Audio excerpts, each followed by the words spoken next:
నీతో ఆ మాట చెప్పలేక అమ్మను మించిన అమ్మవు. నీ మాట తండ్రి మాట కాదా అమ్మా? సూర్య భగవానుడు ఆదేశమిచ్చిన తండ్రి ఆనతి సహదాటనమ్మా. చిన్నారి భరతుని చిరునవ్వుతో నేడే సింహాసనాధీశుసేయుమమ్మా. నీవు కోరిన రీతి వేయార చీరలు ప్రీతిగా ఇప్పుడే ధరించునమ్మా. నీ అభీష్టముగా నిశ్చింతుగా పదునాలుగే అడవుల నడుచునమ్మా.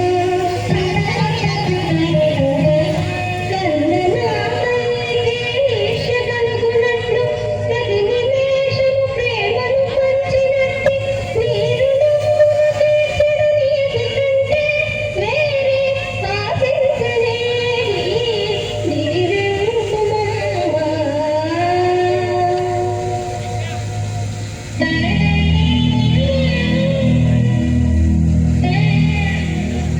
భూమి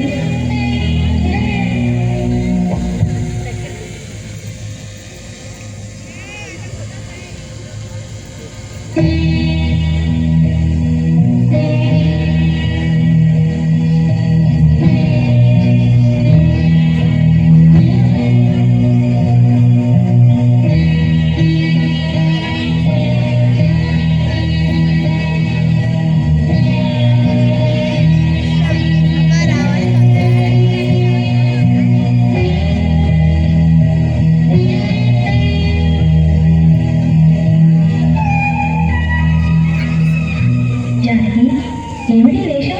మీతో పాటే నేను. తండ్రి మాట అనుసరించడం మీ ధర్మం. మీ అడుగుజాడల్లో నడవటం నా ధర్మం. ఎండకన్ను ఎరుగని సుకుమారుడు, కారణములు కడగండ్లకు నిలయాలు. అక్కడ పులులు సింహాలు శ్రీరామరక్ష చెంతమే ఉండట. అవి నన్నేం చేస్తాయి? అయోధ్యావాసమైన అరణ్యవాసమైన మీతోటిదే నాకు స్వర్గం. అన్నా, బయలుదేరదావు. లక్ష్మణ, నువ్వు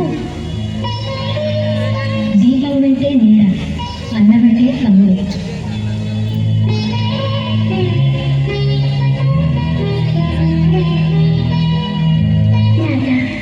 ఈ ఊర్మిళని గురించి ఆలోచించకండి.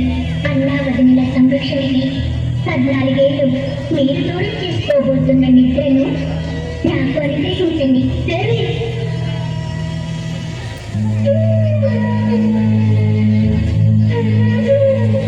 నాయనా శ్రీరామ, నా గర్భవాసాన్ని జన్మించిన నేరానికి నీకు వనవాసమా? అక్క, మన రామయ్య త్యాగం భావి తరాలకు ఆదర్శమవుతుంది. అన్నదెన్నటి కదిలే నా బిడ్డ లక్ష్మణుని జీవితం కూడా సార్థకమవుతుంది. మానవ ధర్మాలకు ప్రతీకం. పితృభక్తికి రామయ్య ఆదర్శం, భాతృప్రేమకు లక్ష్మణుడు నిదర్శనం. స్వార్థం లేకుండా తన ఇన్ని అన్నకు తోడు చేసి పంపే సుమిత్ర, రామయ్య లాంటి బిడ్డలు కన్న కౌసల్య మాతృస్థానానికి ఉత్తమ నిర్వచనాలు. భర్త వెంట నడిచే సీత, భర్తను వీడి బ్రతికే ఊర్మిళ పవిత్ర దాంపత్యానికి చిహ్నాలు.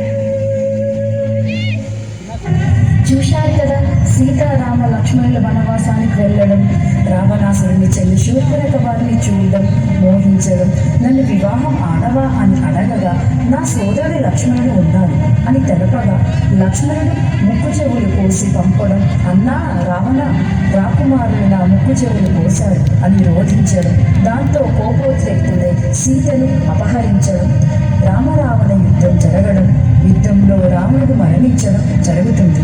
ఆ తర్వాత రామునితో లక్ష్మణుడు ఆ యొక్క వైభోగం చూసి వెళ్ళి వాక్యంలో సువర్ణ భవనాలు చూసి ఇక్కడి నుండి రాజ్యపాలన చేద్దామని తెలపగా రామయ్య ఇలా సమాధానమిచ్చాడు. జననీ జన్మ భూమిశ్చ స్వర్గాదటి గరీయసి.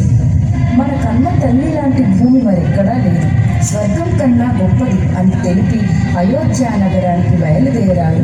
ఆ ఘట్టాన్ని చూద్దామా మరి.